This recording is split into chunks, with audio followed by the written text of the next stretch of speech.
Let's learn about navigation in LifeShare 2.0. When you first log in, you will see your user homepage.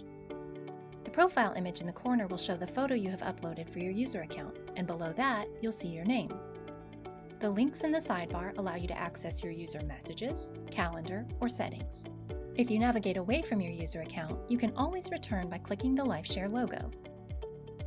On your user homepage, the Communities section provides a list of the communities that you can access.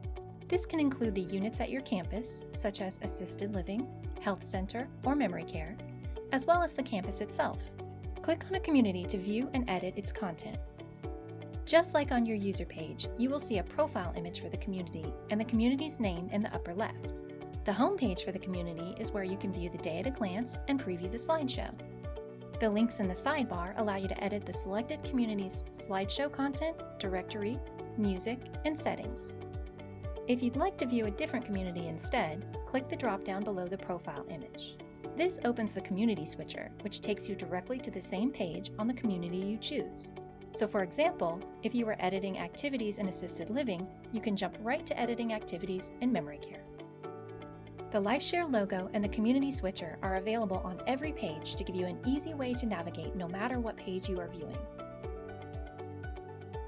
If you have questions or would like more info, please contact our support team. Thanks for watching.